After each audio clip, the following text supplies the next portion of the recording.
my friends and colleagues. The next 15-20 minutes we are spending on a molecule that is just making headlines, which wasn't around. Trelagliptin. Not only that, Trelagliptin is once a weekly oral DPP4 inhibitor, but it also changed the way we look at managing diabetes. We know it's not that easy to manage it. Poor compliance, poor understanding, poor management is so universal. When I was a postgraduate in 1980s, we had 10 million diabetics, and today we thought that we have 101 million diabetics. And by the end of this talk, I will tell you how far away from truth we continue to be. Now, this is an important slide. Throughout my younger days, for 2 and 2.5 decades, I was taught, and I kept on teaching people, that in the Indian subcontinent, we predominantly have a very high insulin-resistant state. That's why we developed diabetes a decade earlier than the Caucasian population. It took a while to find out that that wasn't that true. We fundamentally have a huge insulin deficiency right from the very beginning, and huge amount of data. Started this a paper published by Ramachandran in 2016. And this is a paper that I had published postulating same 2.5 decades earlier, that we are a different population just because we were living in extreme north. So I thought fundamentally it was a North Indian phenomenon that we have a more impaired fasting glycemia, we have a more beta cell deficiency, and not insulin resistance alone, which is an intrinsic part of diabetes mellitus type 2. And this is the Srinagar paper, which Michael Nock published in Diabetology in 1987. And this showed that once you give you a glucose load through mouth in comparison to an IV, when you give a glucose load by mouth, the insulin secretion is far more than when you give an IV. Because it was thought if we give an IV load, there will be a surge of insulin. It did not happen. So this is the first time people thought there was an anteroinsular axis which had an impact on beta cell function, and this anteroinsular axis was deranged in patients with type 2 diabetes mellitus.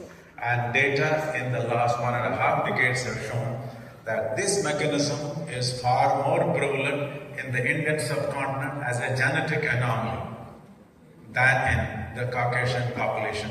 And then he found out that this, Michael not only found out that this transgenetic molecule was GLP-1, which you keep on hearing now as GLP-1 receptor agonists. One important thing that you would never listen predominantly, and whenever you talk about oral hypoglycemic agents, SGLT2 inhibitors, GLP-1 receptor agonists, type 2 diabetes mellitus is not only characterized by insulin deficiency. It also is characterized by hyperglycemic. On the one hand, you have a progressive loss of beta cells, but on the other hand, you have a hyperfunction of glucagon. I still remember way back in 1976, Roger Anger, who discovered this glucagon, came to Srinagar for a satellite IDF meeting and said, one day you guys will realize, I was an intern there, that glucagon is as important as insulin. If glucagon continues to be unsuppressed, glycemic control becomes difficult. And the only molecules that do so are gliptins. And then there is a paracrine control within the islet cell, how alpha and beta cells control each other. That would need a while to understand it. And that's why you know, this class of drugs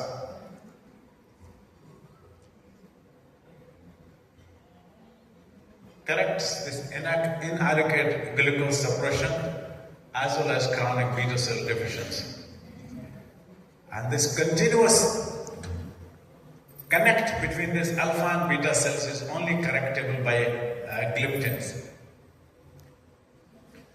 We have heard of so many gliptins in the last 2 decades plus.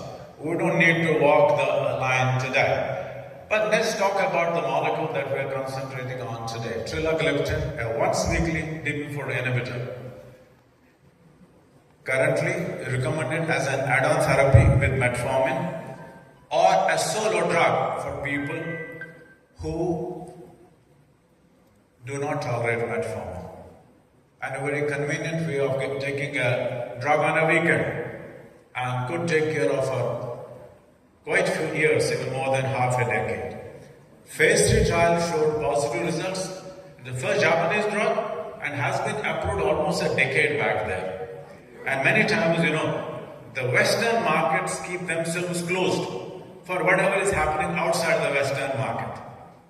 We have seen it with Trelagliptin. So much propaganda against it. I still remember, I was the first guy to talk about Trelagliptin in India. 100 companies made that molecule and everybody sold it. Did we see any disasters? None. And this is on the same pattern.